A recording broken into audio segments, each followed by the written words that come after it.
Assalamualaikum warahmatullahi wabarakatuh. Selamat siang, kami dari tim 3 jurusan D4 Akuntansi Manajemen Politeknik Negeri Malang. Di sini kami akan menjelaskan tentang tata cara atau edukasi mengenai penggunaan Zahir Accounting 6 kepada Mbak Sandia Zahrani selaku anak dari pemilik UMKM Selika Boneka yang telah kami pilih.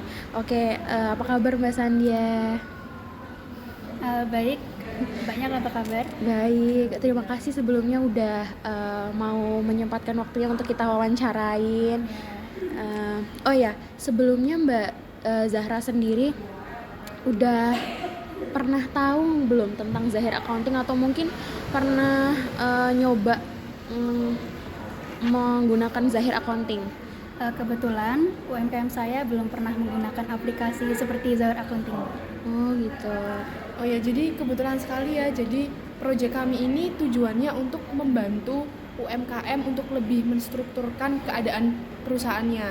Terus membantu gimana sih cara buat laporan keuangan. Jadi ketahuan nih, kita dalam periode tertentu kayak 1 bulan nih, kita dapat laba berapa, rugi berapa, kayak gitu. Jadi harapan kami telah memilih Selika Boneka untuk kami jadikan objek dari proyek kami. Nanti harapan kami dari Mbak Zahra sendiri sebagai anak pemilik UMKM Selika Boneka yang telah kami pilih sebagai objek proyek kami, berkenan untuk menggunakan aplikasi Zahir ini agar tujuan awal kita mengerjakan proyek ini tuh tercapai gitu, untuk membantu UMKM Selika Boneka menstabilkan kondisi perusahaan seperti itu. Oke, selanjutnya Mbak Zahra, di sini saya akan menjelaskan tentang fitur-fitur yang ada di Zahir Accounting ya. Oke, untuk ini adalah tampilan awal kalau kita misalnya membuka Zahir Accounting. Di sini kalau kita baru memulai perusahaan atau baru memulai Zahir Accounting, kita bisa membuat data baru di sini. Terus selanjutnya ada fitur membuka data sebelumnya. Di sini fitur ini digunakan kalau misalnya kita udah menggunakan aplikasi ini udah lama gitu. Jadi kita bisa buka data sebelumnya di sini gitu. Terus ini ada fitur buka data. Di sini jika kita ingin membuka data secara manual, kita bisa membuka fitur ini, membuka fitur buka data dengan membuka folder yang sudah kita simpan sebelumnya, lalu kita cari foldernya secara manual. Terus ini ada fitur membuka file backup. Nah, jadi ini adalah file cadangan kalau kita udah selesai mengerjakan pekerjaan di Zahir Accounting ini. Selanjutnya ada daftar data sebelumnya. Ini adalah daftar-daftar data untuk perusahaan-perusahaan yang sudah kita kerjakan di Zahir Accounting ini. Datanya sudah tersimpan semua di sini. Terus ini juga ada data contoh di sini itu terkait tentang misalnya kita ingin menggunakan Zahir Accounting tapi belum punya data-data sebelumnya, itu kita bisa nyoba mengerjakan Zahirnya dengan data sampel yang sudah disediakan Zahir di sini gitu. Selanjutnya kita lanjut untuk membuka data yang sudah kita buat untuk UMKM-nya Mbak Zahra. Oke, di sini ada fitur-fitur kayak seperti file, setting di sini, file di sini itu terdapat fitur untuk membuat data baru, membuka data atau menutup data, membuat password, terus juga untuk membackup data juga, semua ada di fitur file. Terus selanjutnya fitur setting di sini itu fitur-fitur kalau kita ingin membuat saldo awal, semuanya itu ada di fitur setting di sini. Ini ada klasifikasi akun penting, saldo awal akun, saldo awal piutang, hutang, persediaan, uang muka pembelian dan juga uang muka penjualan. Terus juga ada bahasa di sini juga tersedia ada 3 bahasa, bahasa Indonesia, Malaysia dan juga Inggris gitu. Oke, selanjutnya ada tutup buku. fitur tutup buku di sini itu adalah proses closing dari di akhir periode setiap bulan biasanya gitu. Ini ada tutup buku akhir bulan, ada tutup buku akhir tahun, semuanya ada di fitur tutup buku. Selanjutnya saya menjelaskan tentang fitur-fitur di dalam dashboard di sini. Di file dashboard ini tuh ada data nama alamat. Jadi di data alamat di sini itu data-data terkait nama dan juga alamat vendor, terus juga customer kita dan juga karyawan-karyawan kita semuanya pakai fitur data nama alamat ini. Terus juga ada data rekening di sini. Ini adalah data tampilan akun atau data-data untuk nama-nama akun yang kita pakai gitu ya. Di sini juga bisa untuk mengedit, juga menghapus data akun juga bisa. Terus di sini ada data mata uang, data proyek. Di sini ada data produk. Data produk di sini ini terkait tentang produk apa aja yang kita jual atau produk apa aja yang kita hasilkan, itu semua ada di sini. Daftar data produknya. Terus juga ada data pajak, departemen, data gudang dan sebagainya. Selanjutnya ada buku besar di sini. Di sini buku besar di sini ini ada daftar rekening perkiraan, terus ada rincian saldo per akunnya juga, terus ada juga jurnal umumnya untuk mencatat transaksi jurnal umum, semua ada di fitur buku besar. Selanjutnya penjualan. Di fitur penjualan ini ada penawaran harga di sini. Nah, di sini ini penawaran harganya untuk membuat penawaran harga ke pelanggan, terus ada juga fitur order penjualan untuk membuat order kepada pelanggan, terus juga ada pengiriman barang, ada invoice penjualan juga, terus juga piutang usaha, pembayaran piutang, uang muka penjualan, retur penjualan, dan juga daftar uang muka penjualan dan pengembalian kelebihan atau kreditnya. Terus selanjutnya ada fitur pembelian. Di sini ada fitur permintaan barang. Ini untuk membuat permintaan barang, penawaran harga kepada vendor juga. Terus ada pembuatan order pembelian untuk vendor, terus juga mencatat penerimaan barang dari vendor. Terus untuk membuat invoice pembelian atau mencatat penerimaan barang dari vendor juga bisa di sini. Terus rincian saldo hutang per vendor, terus juga mencatat pembayaran hutang usaha, terus juga mencatat pembayaran uang muka pembelian, mencatat retur dari vendor, terus juga pembayaran uang muka sama mencatat debit pembayaran dari vendor. Selanjutnya ada fitur Cash and Bank. Ini untuk mencatat pengeluaran dan pemasukan dari mencatat pengeluaran dan pemasukan tuh bisa dipakai fitur ini. Terus ada fitur transfer cash. Ini tuh fiturnya kalau misalnya kita hasil penjualan tunai kita itu mau dimasukin ke bank, itu bisa pakai transfer cash di sini. Terus ada fitur persediaan juga di sini. Yang terakhir ada laporan. Ini laporan akhir.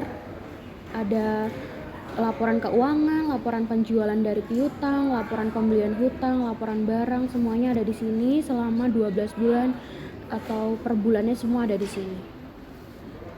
Oke. Baik, untuk selanjutnya kita akan menjelaskan yaitu saldo awal. Nah, di saldo awal sendiri terdapat saldo awal akun, saldo awal piutang usaha seperti yang sudah dijelaskan sama Mbak Salsa tadi.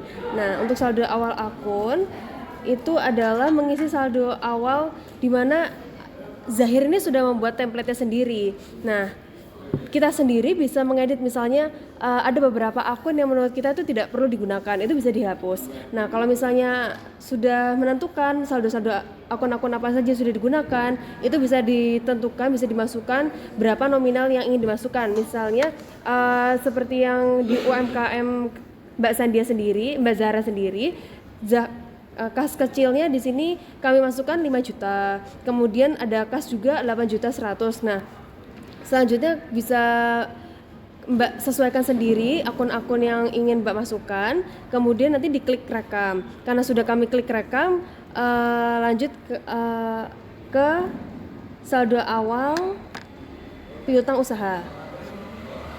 Di saldo awal piutang usaha sendiri terdapat customer Mbak. Nah, misalnya yang Mbak masukkan, yang kami masukkan yaitu Melvan Grosir, kemudian ada Samudra Supermarket, ada Pak Hanung juga. Nah, misalnya nih Mbak pingin masukin customer yang baru. Nah, customer yang baru misalnya nama pelanggannya siapa, kemudian tanggal berapa, kemudian nomor invoice-nya dan seterusnya, kemudian Mbak klik rekam. Lanjut ke saldo awal berikutnya.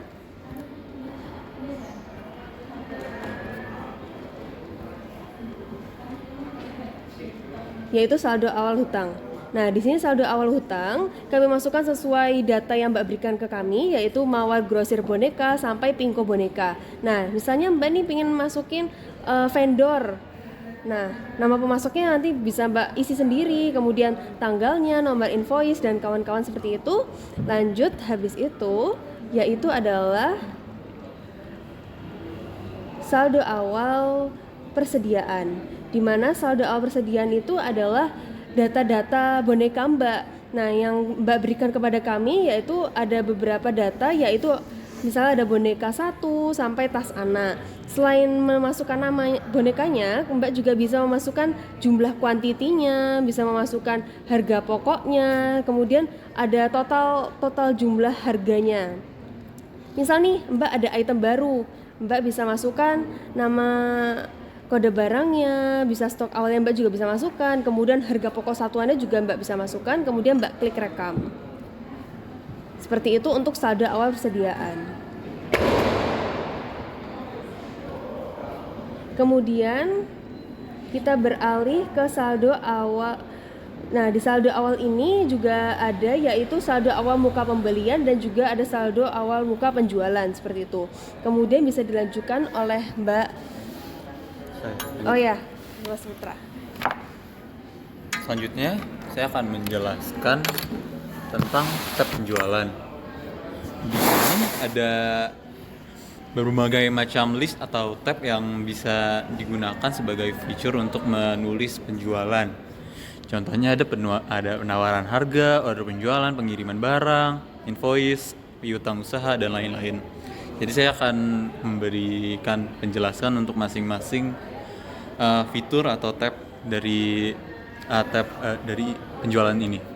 Pertama ada penawaran harga, di mana kita menawarkan harga kepada consumer atau customer dengan harga-harga yang biasanya di bawah untuk dari harga normal. Nah, biasanya kita untuk melakukan transaksi ini atau penjualan ini, penawaran harga ini, kita pencet tadi, langsung kita pencet yang baru di bawah kiri sini. Nah, di sini kita bisa menulis nama pelanggan. Sebagai contoh, kita memilih pelanggan dari yang tadi Kak Nadia jelaskan, bisa untuk menulis customer-ya. Dan di sini kita contohnya untuk memilih Pak Hanung. Kita pencet aja si Pak Hanung ini, kita pencet OK. Nanti Pak Hanung akan keluar di nama pelanggan tersebut. Nah, nanti kita bisa menulis untuk tidak sulit untuk menulisnya dan tidak kebingungan, kita bisa menulis dengan nomor penawaran. Jadi nanti kita bisa menulis dengan kode-kode tertentu. Contohnya kayak pet strip 1 jadi kayak penawaran 1 gitu, atau PP 1 penawaran untuk pelanggan 1, dan seterusnya. Berikutnya kita ada tulisan tanggal, di mana ini kita untuk menulis tanggal berapa kita menawarkan harga tersebut.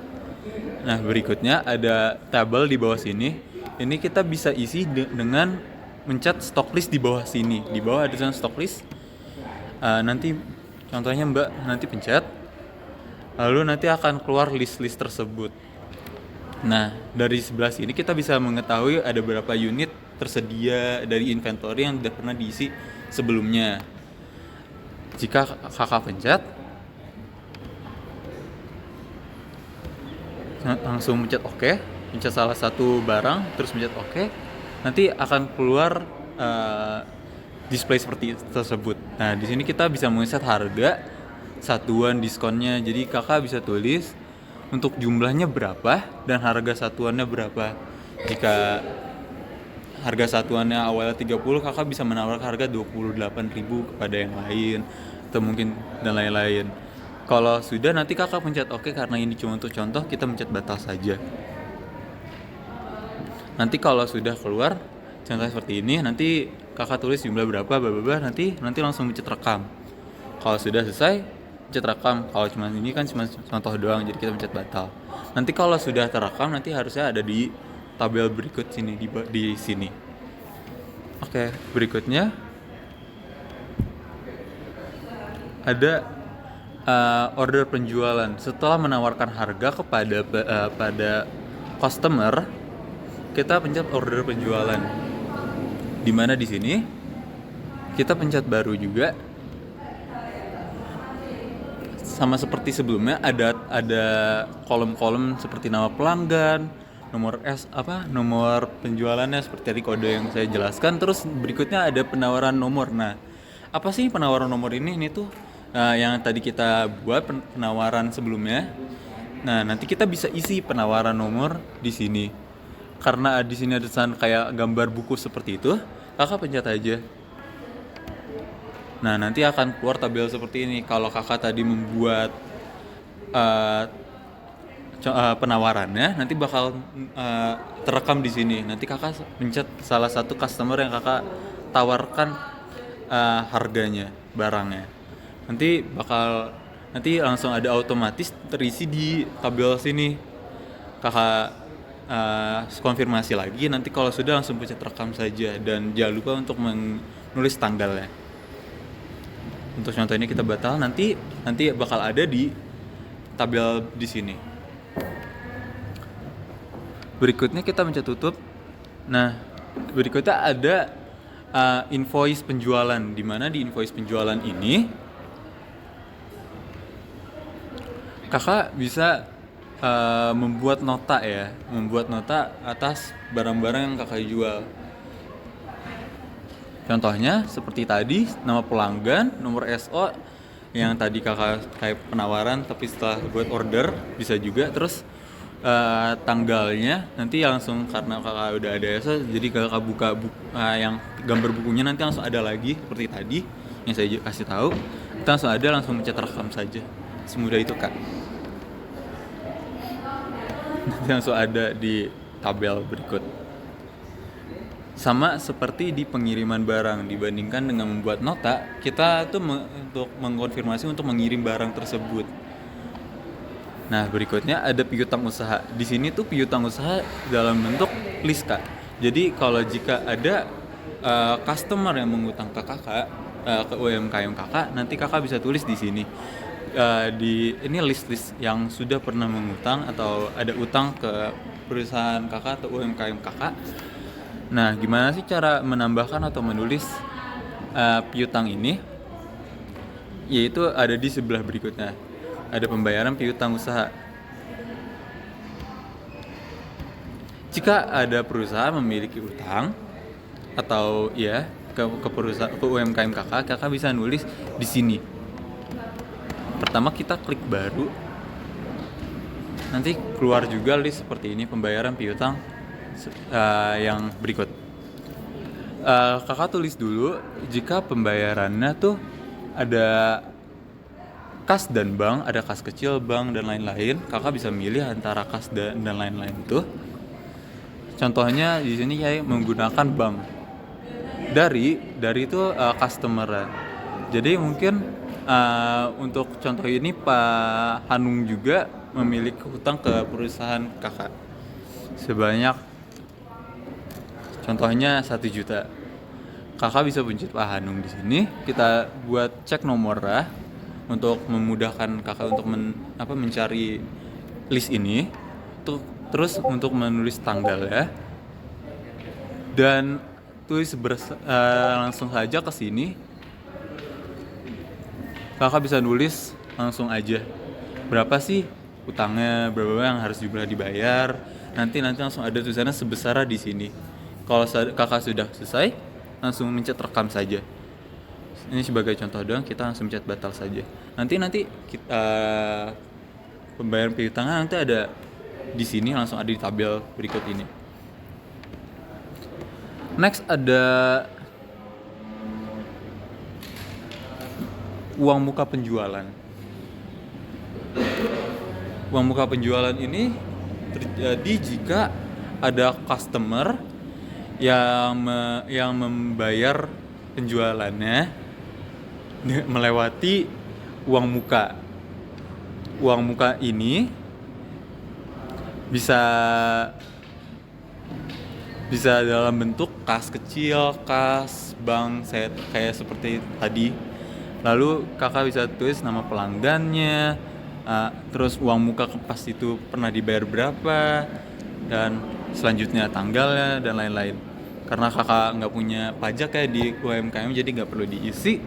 Nanti langsung cek rekam saja, nanti langsung ada di sini. Kita tutup. Berikutnya ada retur penjualan. Retur penjualan itu dimana ada customer yang mungkin kurang satisfied sama barang-barang kakak. Mungkin ada barang rusak, kelebihan barang, dan lain-lain. Kakak bisa pencet di sini dan pencet baru. Dimana di sini juga sama seperti tadi bentuknya. Nama pelanggan, nomor faktur dan lain-lain, kakak isi aja langsung. Nanti langsung mencet rekam. Untuk contoh ini batal, nanti akan ada di situ juga. Kita tutup. Berikutnya ada daftar uang muka penjualan, di mana ini tuh kayak daftar list yang memiliki uang muka di penjualan kakak.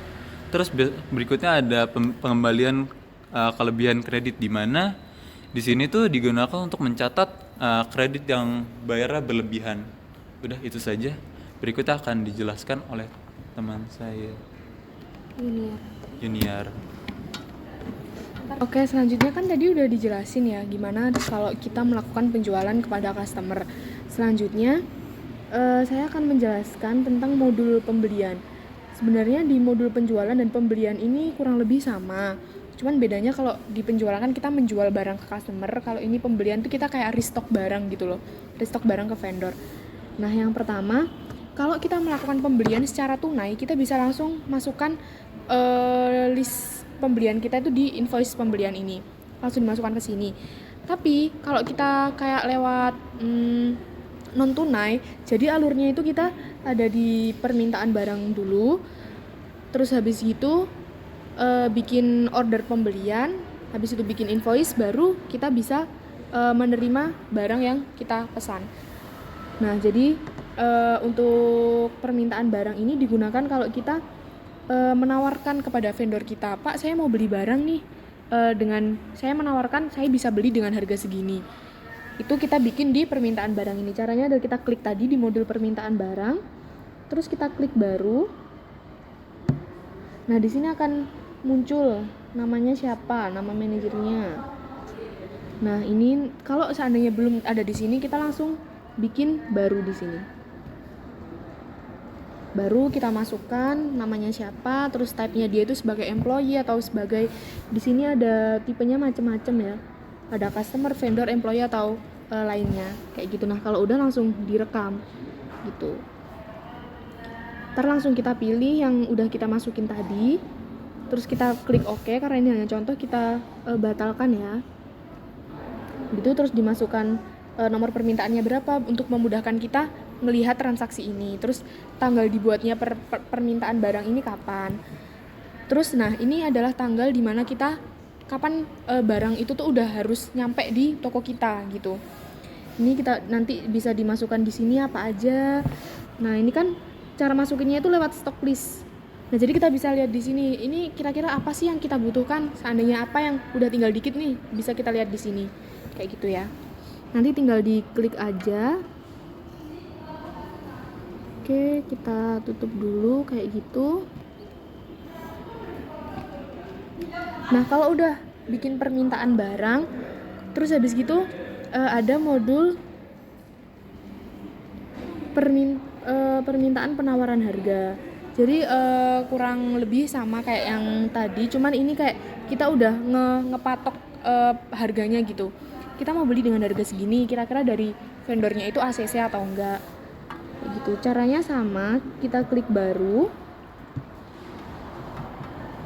Nah, di sini kita masukkan nama vendornya, terus nomor penawarannya. Terus habis itu dari ini berkaitan juga sama modul yang permintaan barang tadi. Bisa kita masukkan di sini karena kalau yang tadi udah kita rekam dia akan muncul di sini. Akan muncul di sini, kita pilih salah satu gitu. Gitu ya. Terus nanti dia akan muncul di sini. Nanti kita akan masukkan harga yang kita tawarkan di sebelah sini.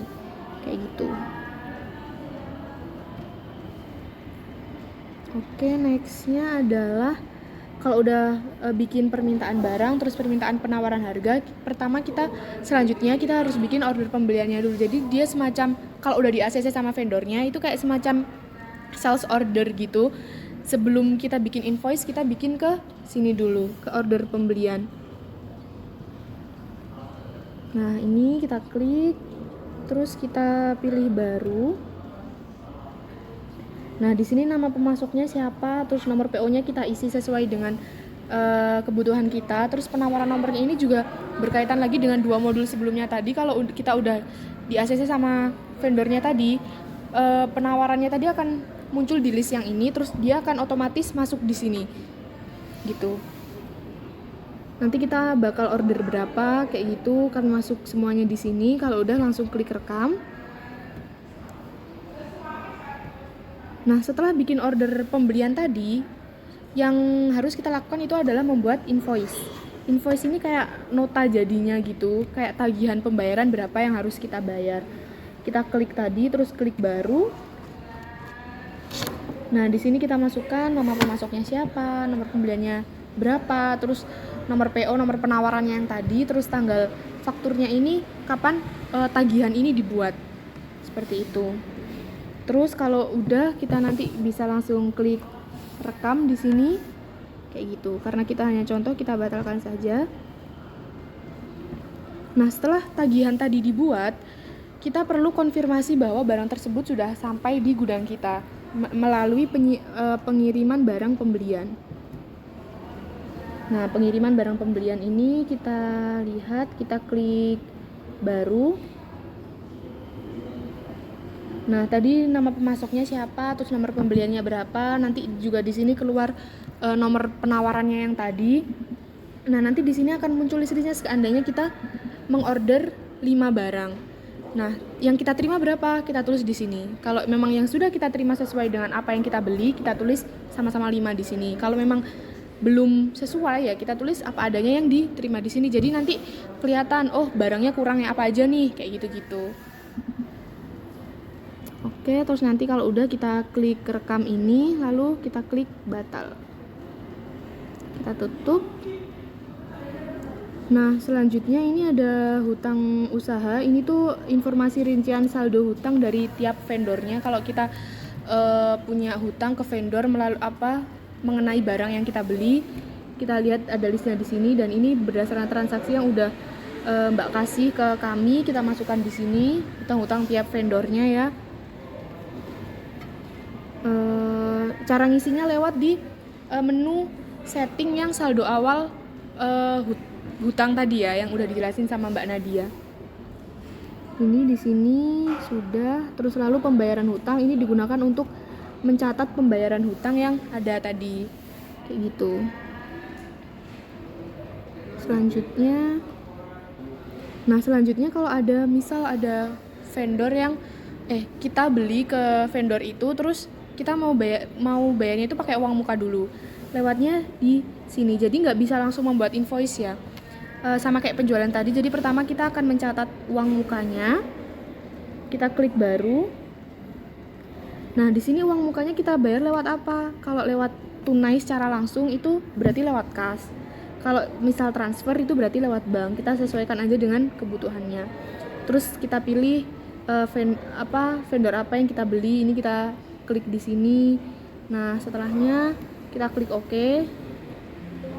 terus sebesar berapa uang muka yang telah kita transfer. Nah selanjutnya kalau udah kayak gitu, masuk ke bikin invoice-nya ini. Bikin invoice ini tadi kan udah saya jelaskan ya, buat nah kayak gini. Nah di sebelah sini kalau udah ada uang mukanya, di sini nanti kita dipencet.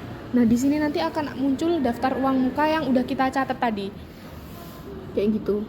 Nanti kita pilih, dan nanti di saldo terhutang ini udah otomatis total keseluruhan yang harus kita bayar itu berapa, udah otomatis terkurangkan sama uang muka yang udah kita bayarkan. Kalau udah, nah sama kayak di penjualan tadi, kadang barang yang kita terima juga kadangkala ada kerusakan atau kecacatan gitu ya. Kita bisa di retur pembelian ini, terus klik baru. Nah lalu selanjutnya tadi kita pilih nomor PO-nya, kan kita udah bikin invoice tadi tuh. Kita bisa lihat di sini. Nah misal nih ada dari CV Toy City. Nah di sini. Nah kalau seandainya ada bantal satu rusak, berarti ini kita klik angka 1. Misal yang rusak tuh cuman itu, di boneka 3 sama sandal tidur ini nggak rusak, berarti kita kan nggak perlu retur. Jadi ini kita klik aja, terus klik hapus baris gitu. Tuh terus kalau udah, selanjutnya ini daftar uang muka pembelian itu untuk mencatat pembayaran uang muka pembelian dan penerimaan kembalian itu kalau kita kredit dan ternyata kita menerima kelebihan dari kredit tersebut, itu dicatatnya di sebelah sini gitu. Itu untuk modul pembelian. Selanjutnya di sini saya akan menjelaskan tentang kas dan bank, Mbak Zara. Di sini fungsi kas dan bank di sini ini untuk mencatat penerimaan dan juga pengeluaran uang selain yang terkait dari penjualan atau pembelian. Misalnya kas keluar di sini itu untuk mencatat pengeluaran kayak tagihan listrik, tagihan air, tagihan telepon, itu di kas keluar. Terus kalau kas masuk di sini untuk penerimaan, misalnya mencatat penerimaan pendapatan dari bank, itu kita pakai kas masuk. Kalau untuk transfer kas di sini itu untuk misalnya kita ingin mentransfer hasil penjualan tunai kita ke rekening bank, itu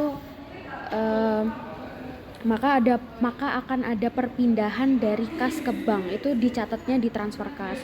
Terus kita coba untuk kas keluar di sini, kita bisa klik baru di sini, klik baru. Terus di sini kita pilih akun kasnya, ada kas kecil, ada kas, ada bank. Terus untuk penerimanya di sini karena kita mau membayar tagihan, misalnya kita PT PLN gitu ya misalnya, karena kan ini pengeluaran untuk membayar tagihan listrik misalnya. Terus kita pilih PT PLN misalnya. Terus juga memonya di sini itu keterangan, misalnya pengeluaran pembayaran listrik untuk ke PT PLN misalnya kayak gitu. Terus ini di sini memasukkan tanggal pengeluaran ketika kita akan membayar di sini. Terus di sini juga memasukkan nominal kita membayarnya berapa gitu, itu ditulisnya di sini. Terus nanti kalau sudah itu otomatis semua akan ke-record di sini. Kalau udah kita klik rekam gitu. Kalau sudah terekam, selanjutnya kita klik batal. Kita klik tutup, selanjutnya kas masuk. Nah, di kas masuk ini sama kayak tadi, kita klik baru. Di sini bisa pilih akun kasnya, kas kecil, kas atau bank. Terus di sini kita menerima pendapatan dari siapa gitu ya, misalnya dari pendapatan bunga dari bank misalnya gitu ya. Kita pilih bank.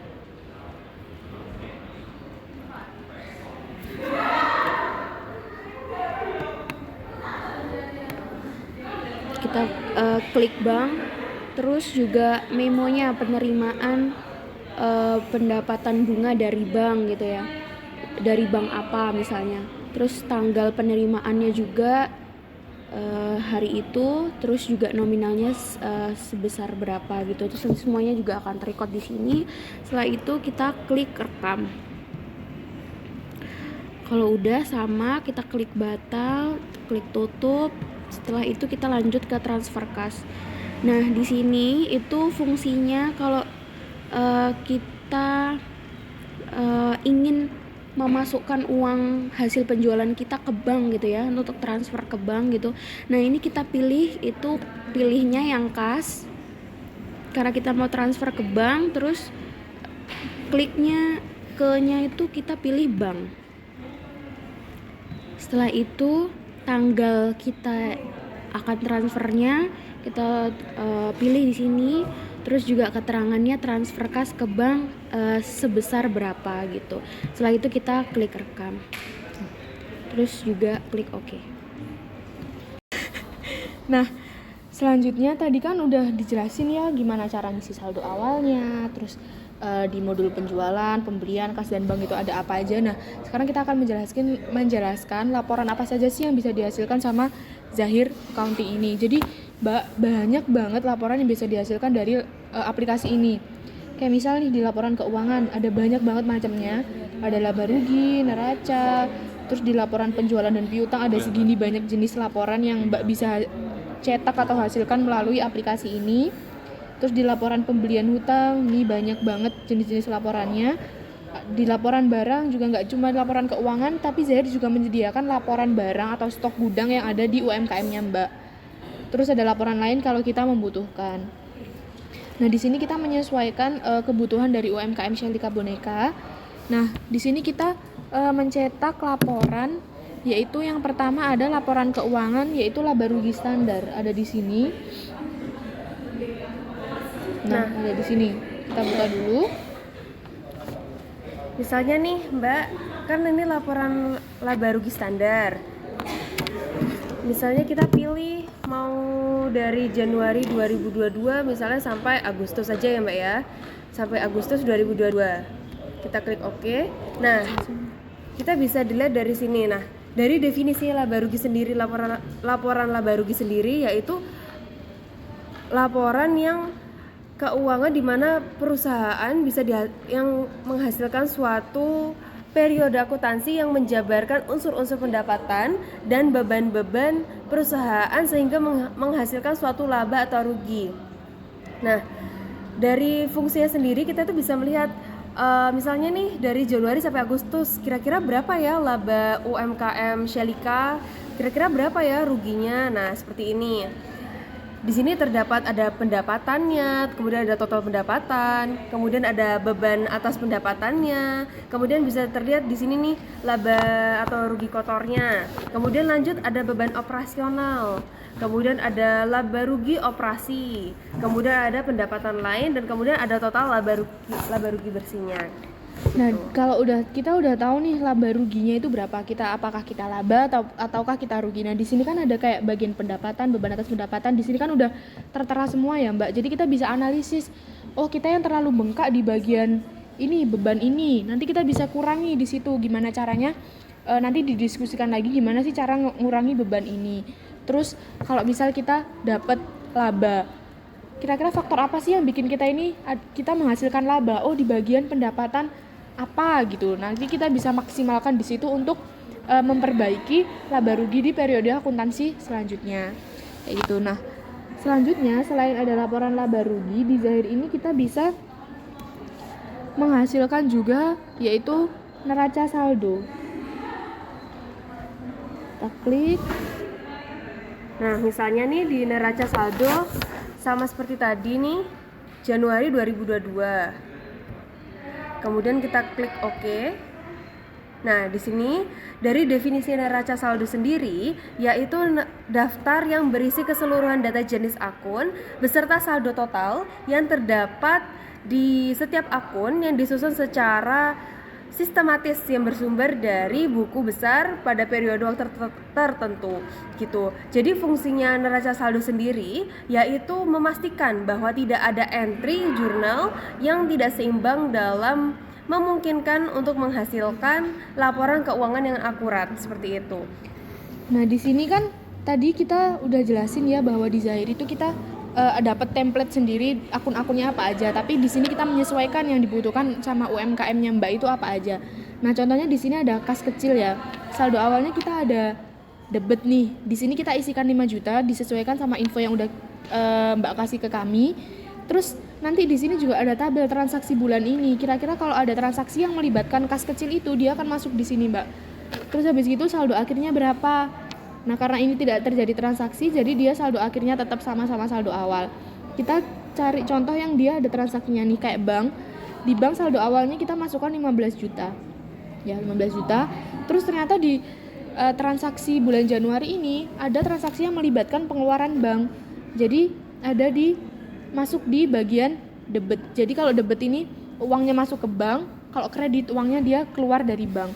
Terus di sini juga akan terlihat saldo akhir dari bank tadi itu berapa, dan itu sesuai sama akun-akun yang udah kita pakai di sini ya, seperti itu.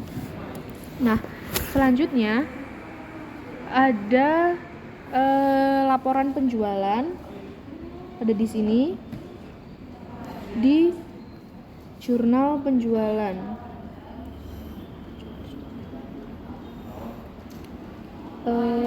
Jurnal di penjualan, nah di sini.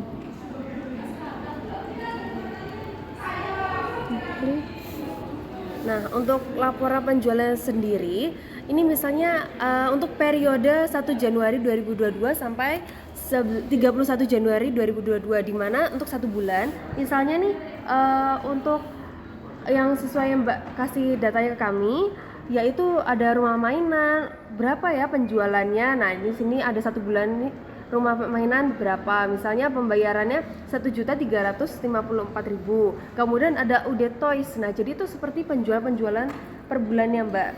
Seperti itu. Jadi ini adalah rangkuman penjualan per bulan dari berbagai vendor, nanti muncul di sini seperti itu. Selanjutnya ada laporan penjualan bagian retur. Nah, ini. Jadi di bagian retur ini tentunya untuk mencatat dalam satu periode atau dalam 1 bulan itu kita ada retur barang berapa kali sih.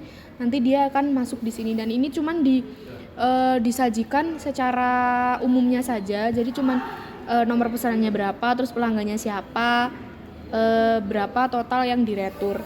Nah, kalau kita mau lihat rincinya, di sini ada retur penjualan yang rincian. Kita klik, kita pilih nanti periodenya, kita klik OK. Nah, di sini kan kelihatan nih biaya, ada kira-kira kalau ada biaya pengiriman atau diskon akhirnya berapa, kayak gitu. Nah, terus habis gitu ada diskonnya juga terlihat di sini kalau itu mau lihat secara rinci mengenai retur barangnya kita. Nah, selanjutnya ada tadi kan udah mengenai laporan keuangannya ya. Sekarang mengenai barang, laporan barangnya. Nah, ini ada di sini. Kita sesuaikan, kita menggunakan barang terjual. Nah, ini di sini. Kita klik saja semua ya. Ini contohnya kita ambil di periode Januari. Nah, ini adalah daftar barang-barang yang terjual selama bulan Januari. Ada apa aja nih? Ada bantal segini, guling segini, tas anak segini. Jadi ini juga bisa kita acuan dalam gudang nih kira-kira barang yang ada, yaitu yang terjual itu ada berapa, terus sisa di gudang kita itu ada berapa.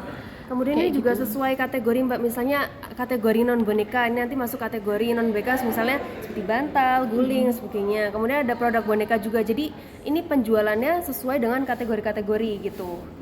Seperti itu. Nah, selanjutnya ada juga nih kita bisa lihat daftar barang di gudang. Ini ada di sini daftar barang per gudangnya. Kita klik semua saja, terus pilih OK.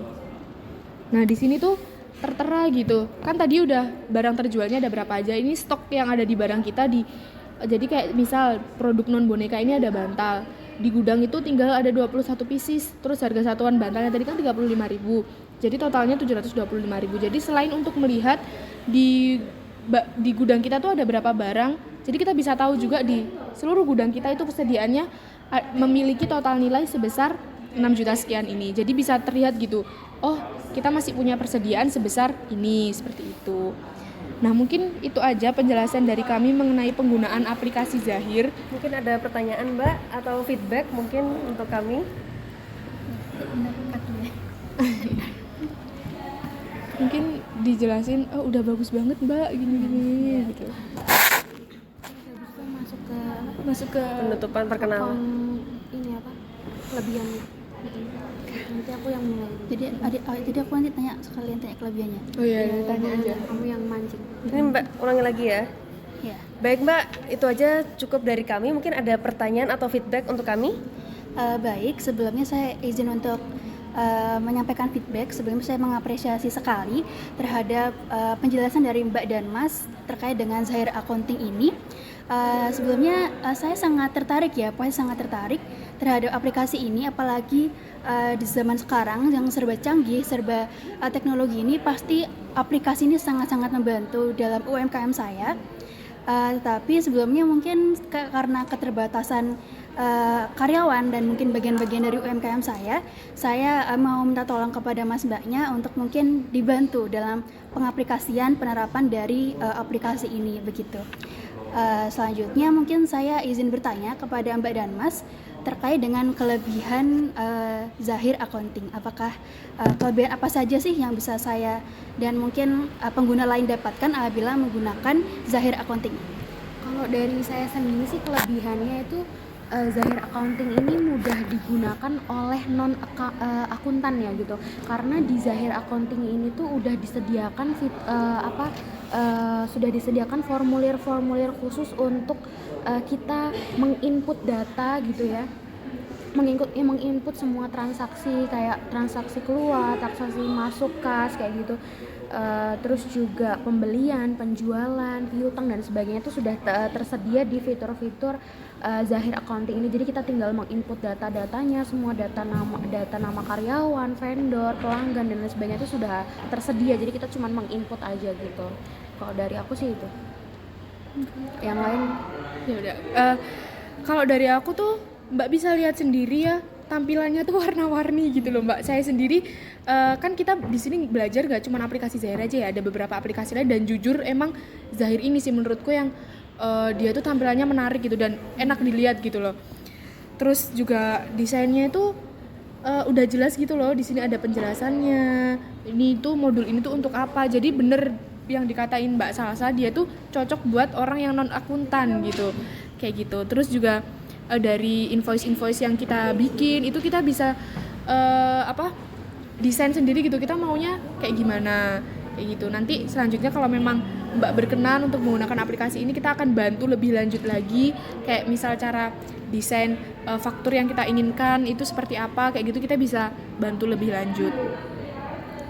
Terus juga laporan-laporan keuangannya itu kita bisa kirim lewat email. Jadi misal ada vendor yang minta, Mbak saya mau minta laporannya dong, ini kita habis berapa atau minta tagihannya kayak gitu, kita bisa, oh ya Pak kita bisa kirim lewat email ya, atau enggak itu nanti bisa dicetak juga. Jadi itu menurut saya adalah satu kelebihan banget sih yang ada di aplikasi Zahir ini. Dan selain nggak cuman bisa dikirim lewat email, tapi formatannya juga nggak cuma terbatas di Zahir doang gitu, formatannya bisa jadi Excel mungkin, dan PDF. Jadi PDF. Jadi emang mudah banget untuk dibagi-bagiin ke orang lain juga.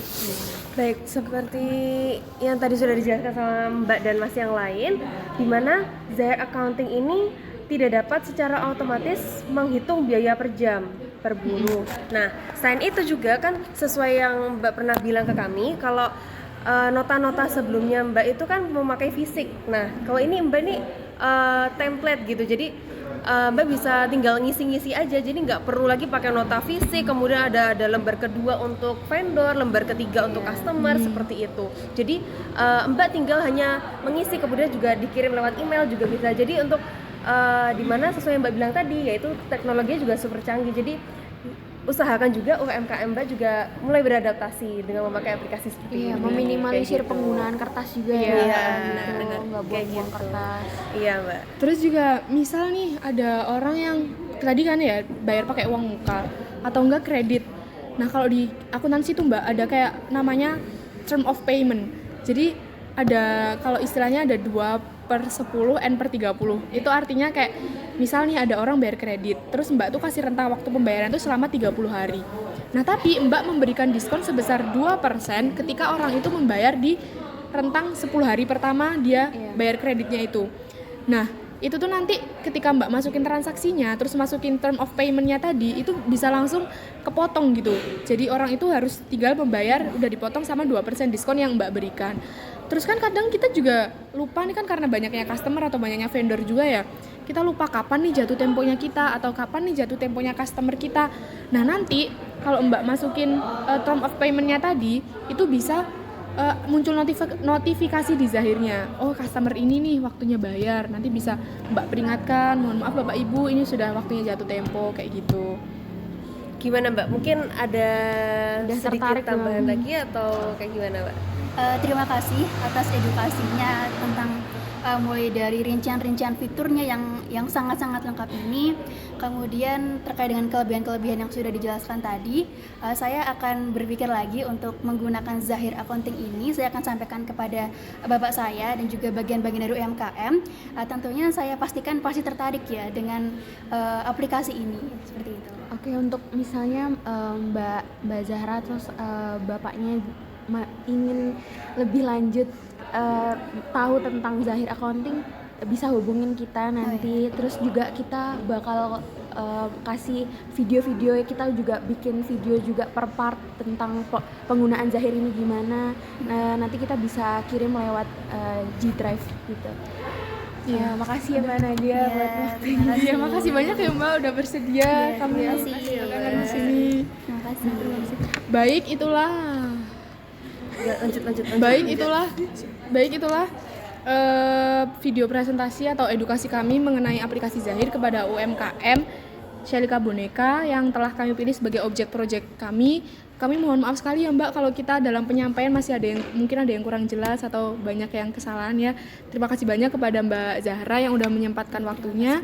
Sebelum kami tutup, nama saya Nadia Vida Wijaya. Saya Yuniar Laura. Saya Salsabila Noviana Putri. Saya Muhammad Arda Putra. Terima kasih. Wassalamualaikum warahmatullahi wabarakatuh.